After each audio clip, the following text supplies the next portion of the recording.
Right guys and girls, I'm Obsidian Ant and welcome back to Elite Dangerous. Yesterday, Frontier released information on the September update, which included the cost value for the new ARX premium currency. They also went through some of the new cosmetic screens and they then extensively showed the new tutorial. But there was a key piece of information missing, which was just how much cosmetics do the ARX buy you. So what is the value for a paint job, what is the value for a ship kit, and so on.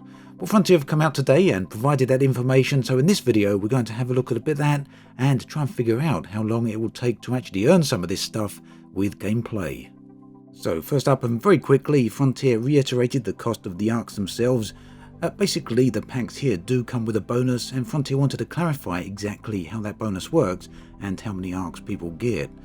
So the 5,000 ARX costs £2.99, you don't get any additional ARX with that. The next pack up offers 8,400 ARX for £4.99 and also gives an additional 420 ARX bonus. And basically the whole system works like this, all the way up to 85,000 ARX pack for just shy of £50 with a 15,000 ARX bonus, giving a total of 100,000 ARX. Now this just brings me on to the subject of microtransactions and virtual currencies themselves. Basically, there are a lot of opinions out there on this particular thing. I'm not going to offer an opinion or my thoughts on this just yet. We'll do that more towards the end of the video, so do hang around for that. Just before we do get to that though, let's talk about the spending power of ARX. Now, do keep in mind that ARX themselves can only be spent on cosmetics. They can't buy you anything that affects your power or capabilities in the game itself.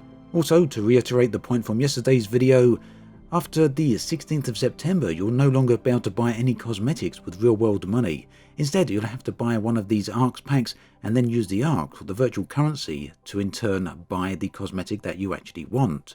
So here is how these actually break down. So the starting price for decals will be 50 ARX and go all the way up to 150 ARX.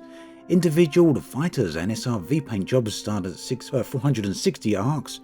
Individual ship paint jobs start at 620 ARX, go all the way up to 5,520. Individual bobbleheads, 2,450. Covers start at 8,850 ARX, and ship kits, which are sold in bundles, so I guess that just means you can't buy individual ship kit components, start at 11,750 ARX and go all the way up to 13,520. So then, as the virtual currency is doing its supposed intended role of obscuring the real-world price of these particular items, let's try and translate those items over to real-world currencies. And I'm going to do this using the base price of the 5,000 ARX packs. We're not going to include any bonuses here, just to keep things clear and simple. So converting the 5,000 ARX pack over into real-world currency, we can work out that you basically get 100 ARX for roughly 6 pence, or 6 British pence. We can then extend this over to the cosmetic items. So a decal at a cost of 50 ARX would cost you around about 3 pence or 9 pence, depending on which one you actually buy. SRV paint jobs will cost you 27 pence or £1.96 for the highest priced one. Ship paint jobs start at just 37 pence and go all the way up to £3.30.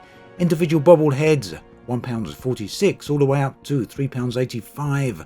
A Covas is £5.29, so some of these items are a bit more expensive than they are on the shop currently, because a Covas is currently £5 on the Frontier store.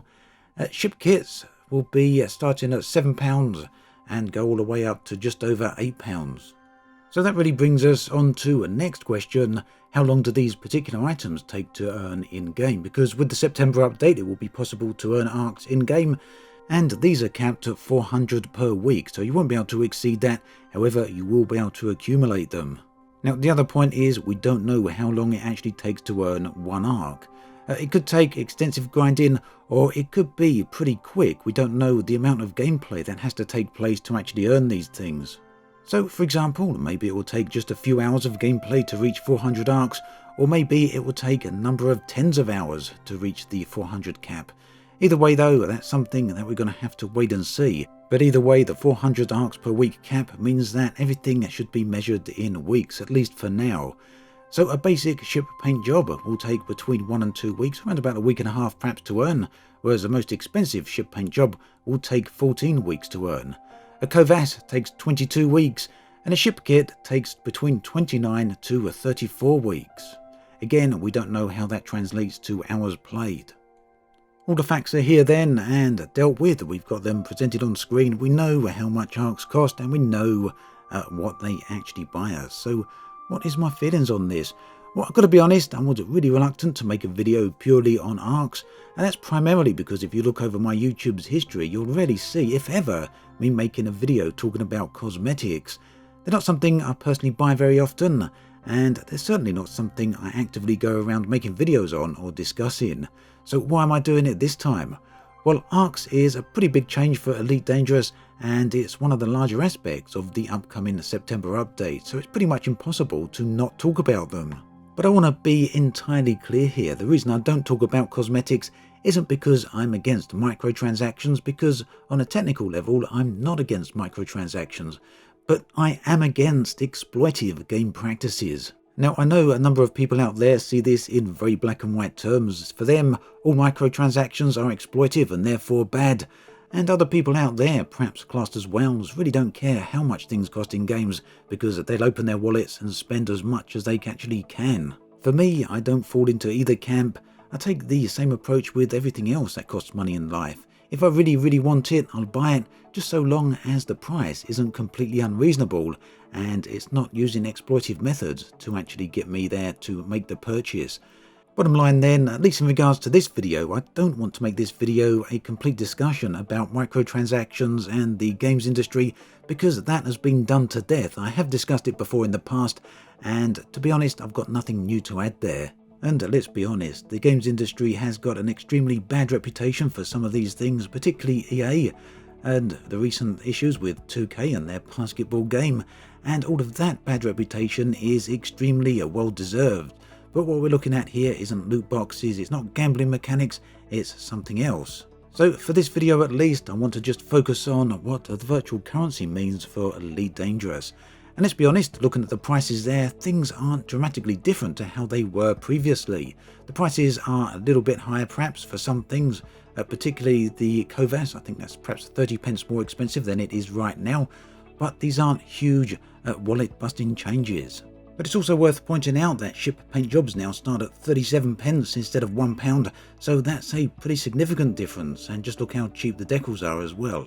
So there's definitely some changes here on both ends of the spectrum. The other issue, of course, is the virtual currency itself, which I'm no fan of when it comes to any game at all, because they do obscure the price and they do encourage you to spend more than you perhaps otherwise would. But this isn't anything new, it's an age-old topic, it's been well established in the industry already, and let's be honest, it's already in use on the Xbox right now for Elite Dangerous as well as the PlayStation with the Frontier points.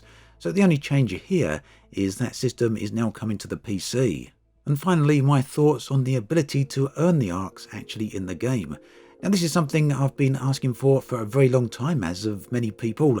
Cosmetics should be earnable in-game, and I fully believe they should be earnable within a reasonable time frame. Now, on the lower end here, it is entirely reasonable.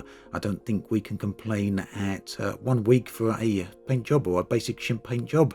That's entirely reasonable. 22 weeks for a Covas on the other hand, and upwards of 29 or over 30 weeks for a ship kit does seem to be a bit on the long side. And yes, that's my usual understatement there. But I suspect there's going to be quite a few people out there that are very happy with this, and equally I suspect there's going to be a few people out there that would wish they could get a ship kit in just a couple of weeks of play.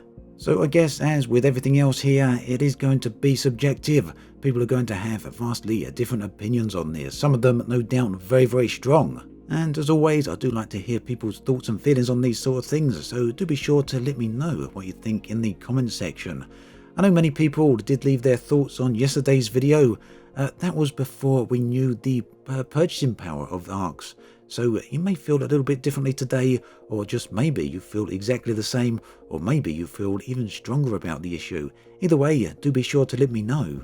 And just so that you know my feelings on this, on the bottom end here, we can get the things in a couple of weeks. That's fine. 6 weeks at the tops is something I'm willing to do. Once we start looking at 22 weeks and 30 weeks, then it's not even something I even consider. That's just how I feel about it. There are some other opinions out there, particularly in using the earnable ARX as a discount towards other purchases, so I guess that's also another take. At any rate, this is where we'll end the video for today. As always, thanks for watching, and I'll catch you guys and girls next time.